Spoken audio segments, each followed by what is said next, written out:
Hi, my name is Wong, Thomas Wong. Should you eat artificial meat?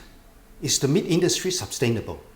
Just last week, KFC China launched artificial chicken meat, and it was only RMB 1.99 for 5 pieces. Not bad, eh? This compared to just 7 years ago in 2013, when first test tube hamburger came out, the price tag was US dollar 300,000. So artificial meat did come a long way. But what is artificial meat anyway? There are two major types of artificial meat. Plant-based, like the one KFC is selling. Obviously, they are made of plant. The other type is made with animal cells in laboratories. So these are also called lab-grown meat or cell-based meat or culture meat. Before we go any further, let's see why humans need to eat meat at the first place.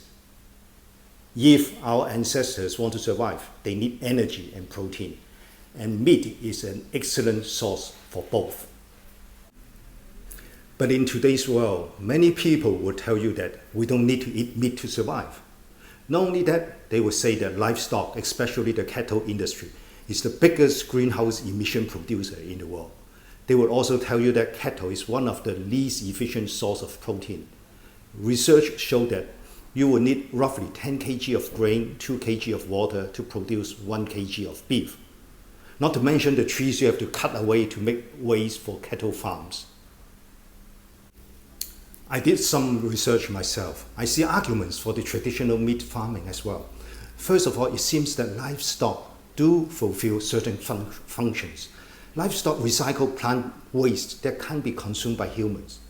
Also, the greenhouse emission by cattle industry, the methane will disappear in around 12 years, so its effect is short-lived. Whereas the carbon dioxide produced by the lab, remember the labs that produce artificial meat, will stay with us for hundreds of years. Talking about labs, the animal cells are put into a nutrient-rich environment for the animal cells to grow. Bacteria also love this nutrient-rich environment. Therefore, a lot of resources have to be put in to make sure that they don't end up producing more bacteria than meat. And many of these resources that they put in are non-renewable and from far away. I also have to mention that one reason for the traditional meat industry to continue, and that is some of the livestock are the only source of income for some farmers. Where these farmers live, they can't grow anything else or do anything else there. I have seen it with my own eyes. I was in Namibia, Africa last year. The vegetation there was so tough that the only animals that could survive is the type of special lamb that they have. These lambs are not the only major source of income, but also they mean food on their table. Coming back to my original question, should we be eating artificial meat? Now we see that this is no easy question to answer. For me, I'm willing to try, but whether I will continue consuming them depending on a few things.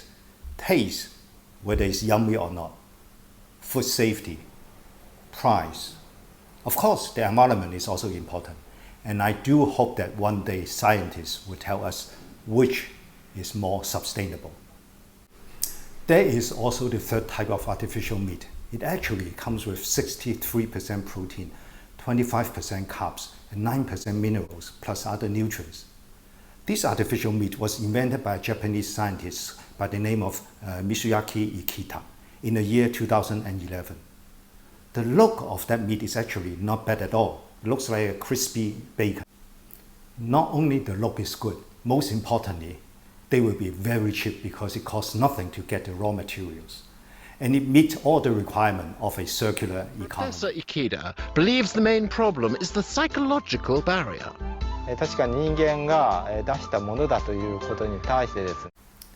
But I can tell you, I will never try that type of meat because it is made of human tut, and that is what they are.